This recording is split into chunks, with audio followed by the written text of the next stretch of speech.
Pancasila abadi. Sekali lagi berkembang, surut kita berpantang. NKRI harga mati.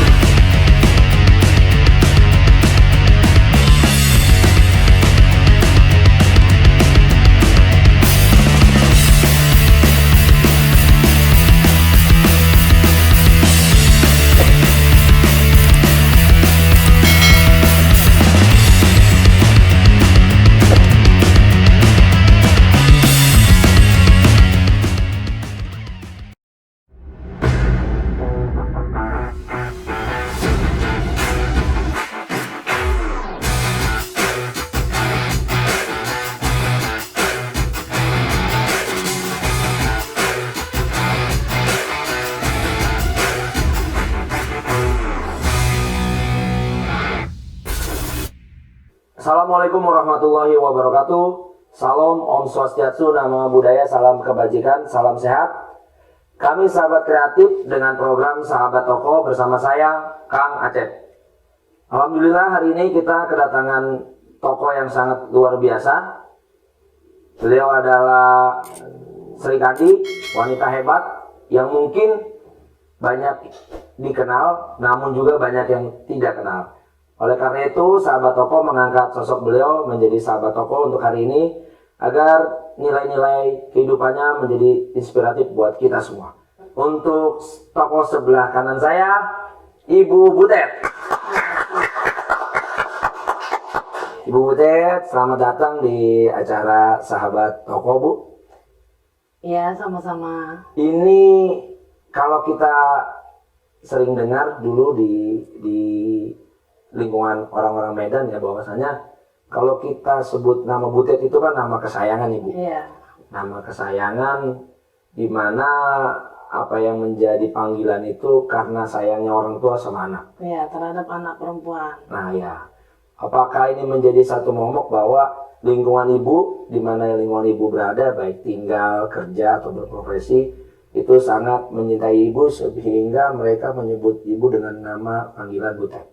Nah, cuman pertanyaan saya adalah, saya mungkin dan sahabat-sahabat yang di rumah ini penasaran nih, Bu. Iya. Nah, Bu Butet, nama aslinya nih bisa tolong nggak, Bu, diceritakan asal muasal nama ini terbentuk, iya, atau nama asli, atau mungkin ada panggilan khusus dari orang tua atau teman-teman atau kerabat? Iya, baik. Bisa saya jelaskan.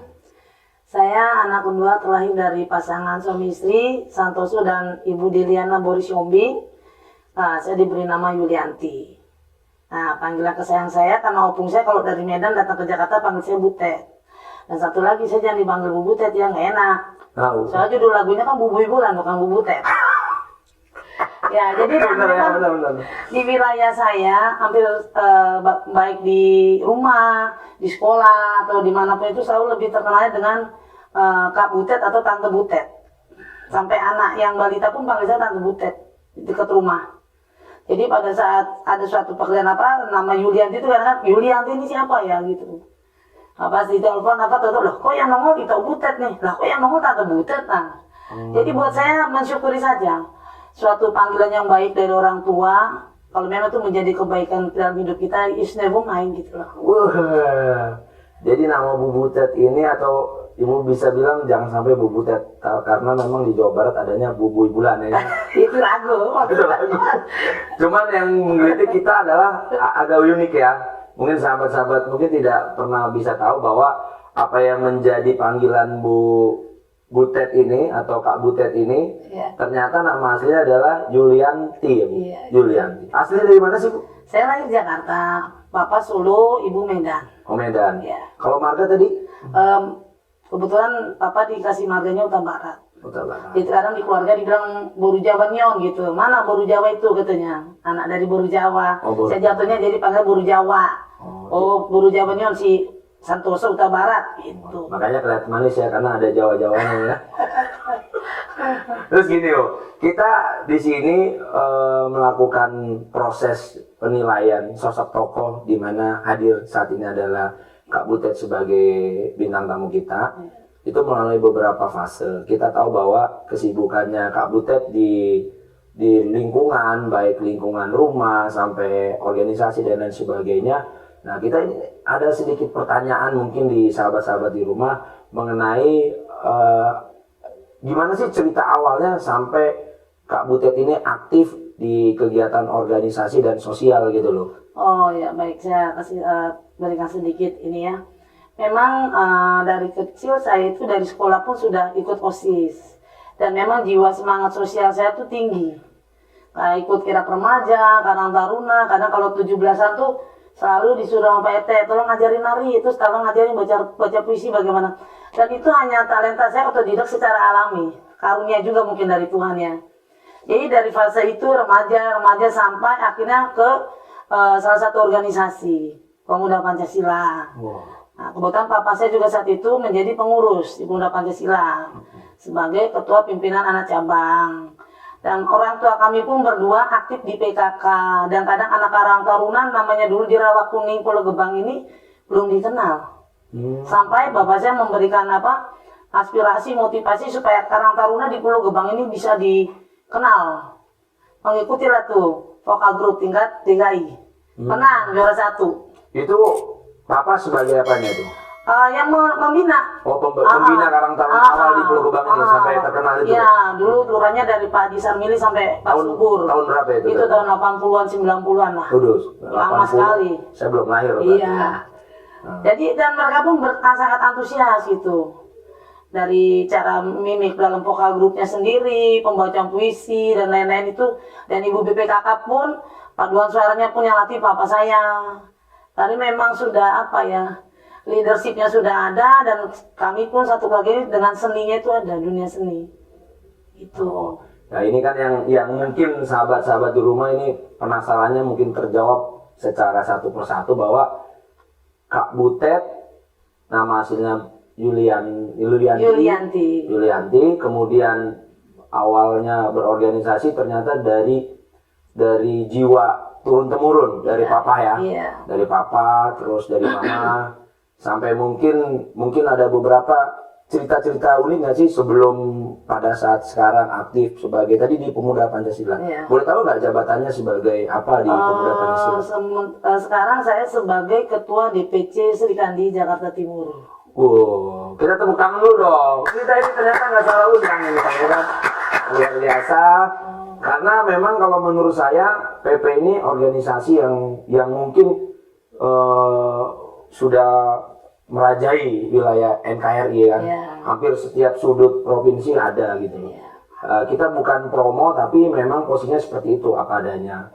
Yang jelas antara kesibukan Kak Butet dalam berorganisasi, dalam lingkungan, pasti kan sebagai hidup, mungkin udah punya anak Kak?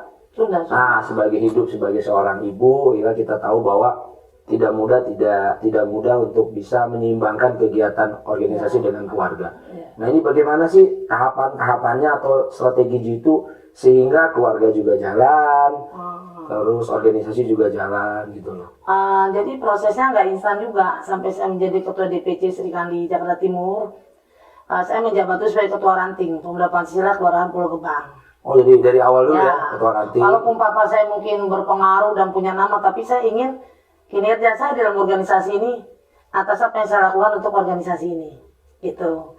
Nah, dari saya itu menjadi Ketua PAC Cakung, Ketua Pimpinan Anak Cabang Pemuda Pancasila Kecamatan Cakung. Periode saya waktu itu, dan 2019 diadakan LPP, rapat pemilihan Ketua Pimpinan Anak Cabang Cakung. Nah, dari saat itu terpilihlah yang baru, yang sekretaris saya yang bernama Pak Tampu Bulan, dan berhubung beliau sudah almarhum, dan selama saya menjabat sebagai Ketua PAC, saya sebagai ketua, dia sekretaris saya, kami selalu sevisi misi, tidak pernah ada bentrok dan selalu sepemikiran, sinergi selalu. Jadi apapun yang kita lakukan untuk lingkungan kita, terutama untuk Muspika yang ada di Cakung, kami selalu membangun komunikasi yang baik. Dan puji Tuhan sampai hari ini kami tidak pernah ada bentrok dengan ormas lain itu.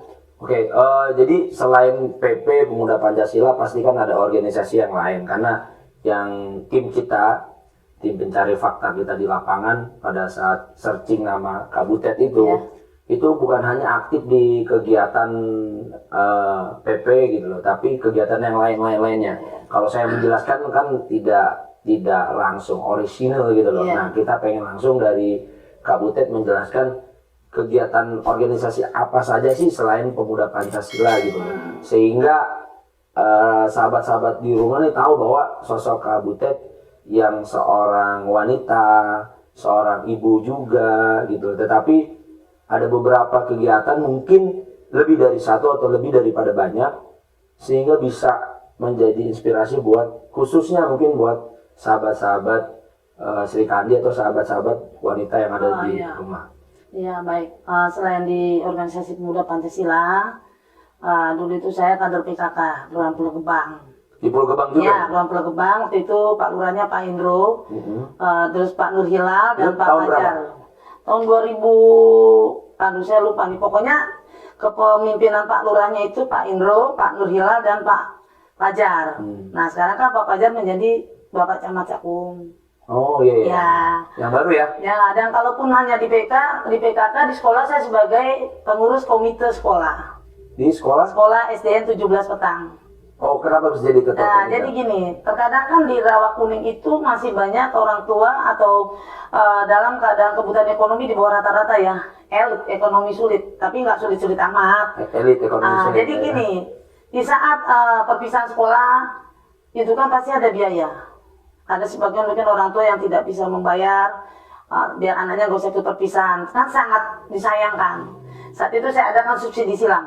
Saya bicara dengan kepala sekolah, kebetulan kepala sekolahnya itu Budur Mutiara, ibunda dari Yola, artis Yola Bitri. Nah, kepala sekolahnya satu Ibu Dur Mutiara. Oh, itu Kepala sekolah, namanya Yola. Yola Bitri, oke. Ya. Dan dia pun sangat mensupport, aduh ini saya baru tahu nih, baru ada nih Mbak. Ya Bu, karena begini, kita harus ada berkesinambungan. Jangan sampai anak yang tidak mampu ini tidak bisa mewujudkan impiannya. Dan jangan pernah mematikan harapan seorang anak, apalagi seorang murid. Lulus dalam kelas 6 SD, dia ingin mengapresiasikan rasa keberhasilan dia, kan di acara perpisahan itu nanti ada momen-momen penting yang bisa dia ceritakan nanti. Nah, jadi saat itu saya adakan subsidi silang. Ya, alhamdulillah semua berjalan dengan baik, bisa ngikut dan uang jajan pun kami sediakan, kostum baju apapun bisa kami sediakan. Dan ikut festival tari menari di segala macam kegiatan di sekolah. Itu salah satunya. Nah, selain itu, sekarang saya sebagai sekretaris FKDM Kelurahan Pulau Gebang. Wah, ini kalau ada pemilihan pejabat khusus dan langsung, ini bisa jadi lalu bulurah juga. Kita apresiasi saya Bu ya, Iya. PK sama Kak Butet sangat apresiasi. Cuman yang kita peroleh informasi Iya. di lapangan bahwa Kak Butet ini, mohon maaf sebelumnya, single parent ya. Ya. Single parent dengan segala keterbatasan dan kelebihan Kak Butet bisa bersinergi untuk harapan tujuan putra putrinya ya kan dengan sangat maksimal. Disinilah menjadi momentum kita untuk menentukan bahwa Kak Butet menjadi sahabat tokoh kita gitu loh. Jadi sahabat tokoh ini nggak mesti harus yang familiar, famous, terkenal di dunia infotainment dan lain-lain Kak. Tapi inspirasi Kak Butet yang tadi telah sampaikan ke kita semua bahwasanya sudah memberikan suatu gambaran inovasi untuk subsidi silang di kegiatan sekolah ya kan.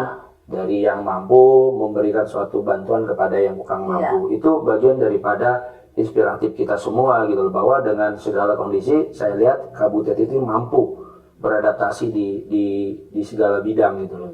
Nah, kita tahu bahwa Kak Butet mengalami tadi fase-fase perjuangan dalam berorganisasi gitu loh. Ada hal-hal lucu nggak sih saat berproses dari usia mungkin belia sampai saat ini gitu loh? Banyak. Yang sangat-sangat lucu deh. Gitu. Sangat lucunya, jadi setelah mama meninggal 2 SMP saya harus bertahan bekerja keras sama abang saya. Kebetulan abang saya juga sudah almarhum ya, namanya Junianto. Kami 5 bersaudara. Jadi saya satu ngamen sudah pernah, ya. Itu kalau patas 51 itu saya ngamen naik patas 51. Nanti megang apa tuh? Gitar. Bisa main gitar juga? Ya. Terus nyanyi juga. Kadang-kadang sama teman berdua di depan bioskop Senen itu kita nyetem gitar tuh. Nah, selain itu juga kadang kan di Auri ompreng Ompreng Daihatsu zaman dulu itu kan kadang-kadang butuh penumpang. Di lampu merah kan dia ada Metro Mini 44, ada Ompreng Daihatsu.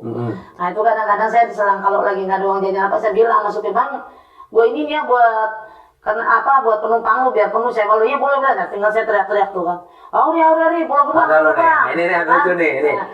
Jakung kata saya gitu kan. Terus kadang temen kita, terus sejak kapan lu nginiin angkot? Slow man, hidup tuh berjalan terus, urusan perut, dibilang gitu kan. Jadi saya tidak ada malu atau canggung, tidak, karena hidup di Jakarta ini keras. Kalau kita mentalnya hanya separuh hati, enggak ya repot. Itu Pantangan buat tangan di bawah ya. Iya, karena ajaran mama saya hidup di Jakarta tuh keras. Kalau kau malu-malu mati kelaparan kau nanti di Jakarta. Itu kata mama saya. Ah nih tadi sudah Kak Butet jelaskan ya. Main gitar. Terus jadi kenek. Iya. Coba maksudnya biar sahabat-sahabat di rumah ini khususnya yang masih belia-belia ini tahu gimana sih cerita dulu, karena saya juga sempat tadi pada saat ketemu di awal saya sempat ingat gitu, karena sekolah saya juga nggak jauh gitu, saya sekolah di sekitaran Cakung juga ya kan, di SMA 76. Kayaknya saya pernah ngeliat ini kakak ini atau ibu ini di mana ya, ternyata pernah jadi kenek di Metro Mini 44 ya kan, yang kita tahu bahwa 44 itu dulu sarangnya ya mohon maaf zaman-zaman dulu kan tawuran dan lain sebagainya kan, kita tahu bahwa oh ternyata inilah sosoknya. Kalau saya ceritain nanti bingung lagi. Jadi saat saya ada undangan Natal, saya ibaratnya kalau zaman sekarang pensiun masuk pesantren ya. Preman pensiun ya. Oh, pensiun. Preman pensiun di sinetron di salah satu ya, salah satu channel TV.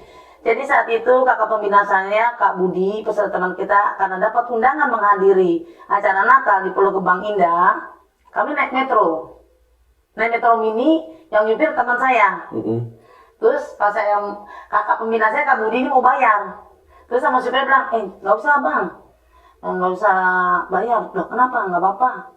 Itu salah satunya teman saya tuh, Butet gitu. Jadi Butet yang mana?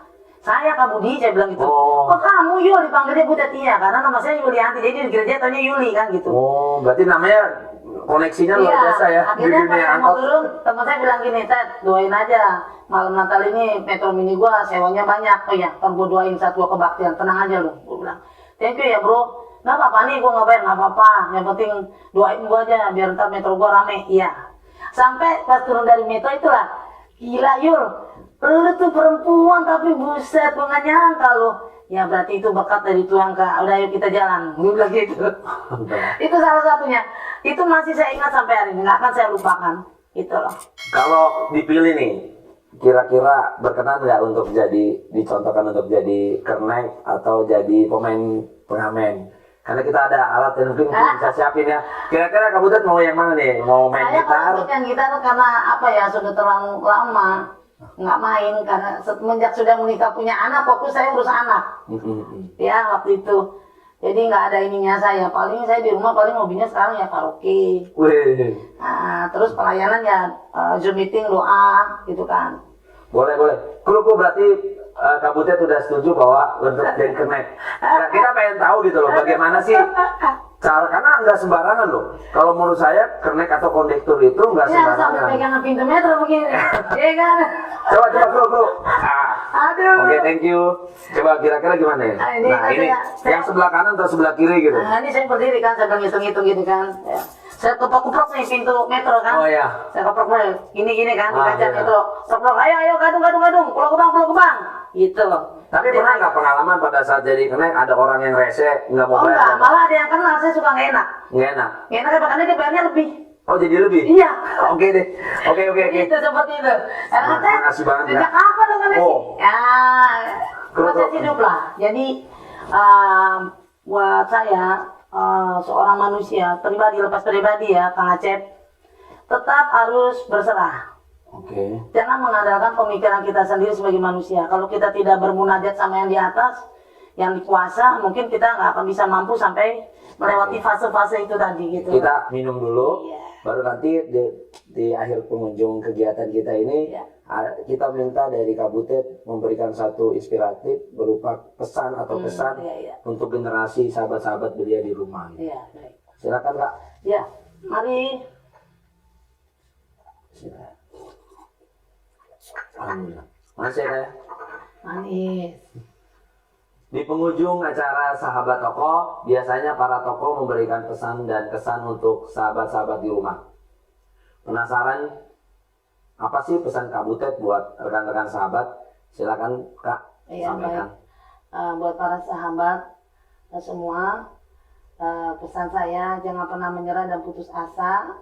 Jadilah dirimu sendiri dan tetap berprasangka baik terhadap Tuhan, berprasangka baik juga terhadap sesama. Dan apapun yang kita lakukan, kebaikan itu selalu ada hasil yang terbaik dan jalani prosesnya dan nikmati hasilnya. Nah, itu saja. Terima kasih. Terima kasih Kak Butet. Itu pesan yang sangat luar biasa. Sahabat-sahabat di rumah bisa menjadikan suatu pesan Kak Butet menjadi inspirasi buat rekan-rekan semua sahabat.